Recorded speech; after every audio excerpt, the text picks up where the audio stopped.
જૂનાગઢમાંથી આજે પ્રચાર પડઘમ સાંજ સુધીમાં શાંત થઈ જશે, પરંતુ મતદાનના 48 કલાક પહેલા ઇન્ડી ગઠબંધનમાં ડખો થયો છે।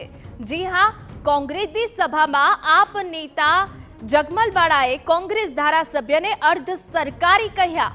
કોંગ્રેસની સભામાં આપ નેતા જગમલવાળા વિમલ ચુડાસમા પર વિફર્યા। જગમલવાળાએ વિમલ ચુડાસમા પર ભાજપ સાથે સેટિંગનો પણ આક્ષેપ કર્યો છે। સોમનાથથી કોંગ્રેસ એમએલએ વિમલ ચુડાસમા પ્રચારમાં ન દેખાતા આપ નેતાએ આક્ષેપ કર્યા છે। વિમલ ચુડાસમાએ કોંગ્રેસ સાથે દગો કર્યો હોવાનો આરોપ લગાવ્યો છે। હાલમાં વિમલ પ્રચારમાં ક્યાંય જોડાતા નથી।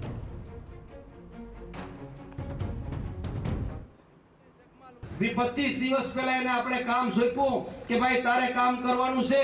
હું વિસાવદર સંભાળતો તો, ઉના સંભાળતો તો, બહાર જતો તો, આ હું 3 દિશામાં આવ્યો, ખાલી મારે આ સંભાળવાનું નહોતું, પણ આવી સીડું હવે 3 દિવસથી શું કરીએ તો સંભાળવું પડે ને। આ ભાઈ ગયા અહીંયા અત્યારે સૌરાષ્ટ્રની અંદર એક જ ધારાસભ્ય કોંગ્રેસ પાસે છે, એ સોમનાથનો છે, એ પણ અર્ધ સરકારી થઈ ગયો।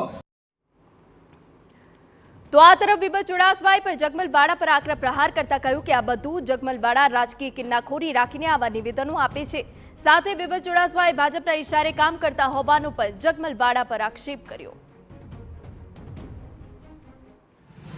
આની જિમ્મેદારીમાં જે જિમ્મેદારી આપી છે કામ કરીને નિભાવી, ત્યારે જગમલભાઈ વાળાએ જે મારી ઉપર આક્ષેપ નાખ્યો છે એ જગમલભાઈ વાળા અવારનવાર આક્ષેપ નાખવા માટે ટેવાયેલા છે। કારણ કે 2022માં તે મારી સામે ફોર્મ ભરેલું અને 32,000એ તેમની ગાડી અટકાયેલી અને એ ત્રીજા ક્રમ ઉપર આવેલા, એટલે 2022માં મારી સામે હારેલા છે।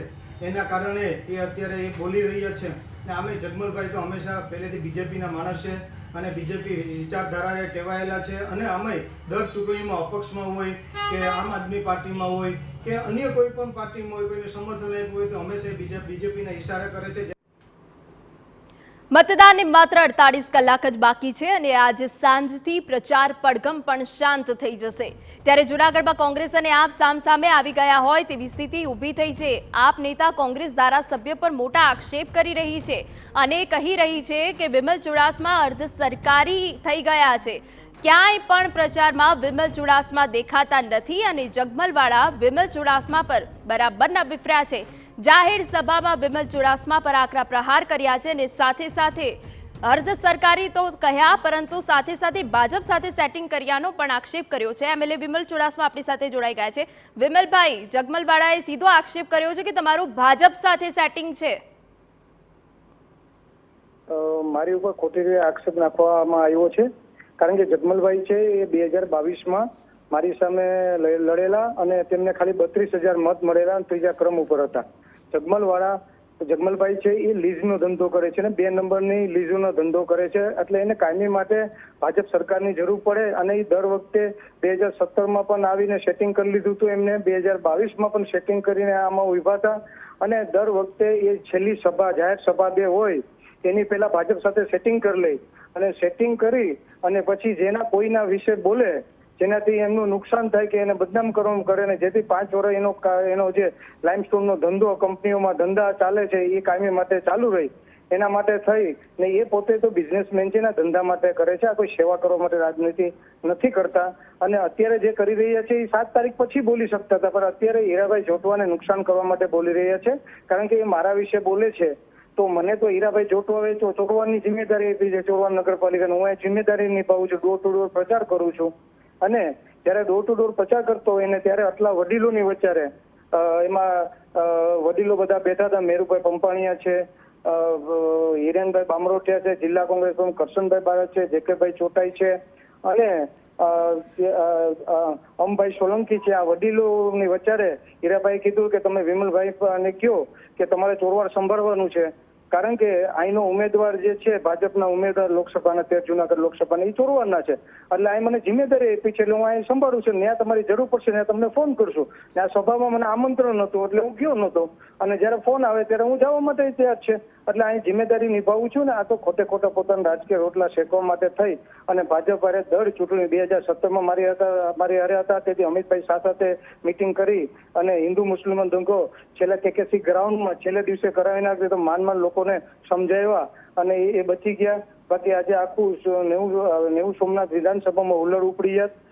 2022માં પણ ભાજપના ઈશારે સેટિંગ કરીને એમના ધંધા માટે કર્યું. અત્યારે પણ એમને સેટિંગ કરી લીધું, કારણ કે અત્યારે જે બોલે છે એ હીરાભાઈ જોટવાને જ નુકસાન જાય છે. એ તો 7 તારીખ પછી પણ બોલી શકતા હતા, 2 દિવસની જ વાર છે. બિલકુલ બિલકુલ. વિમલભાઈ, ભાજપ સાથે સેટિંગનો આક્ષેપ તો કર્યો છે, પણ સાથે સાથે તમને અર્ધ સરકારી જાહેર સભામાં કહી દીધા.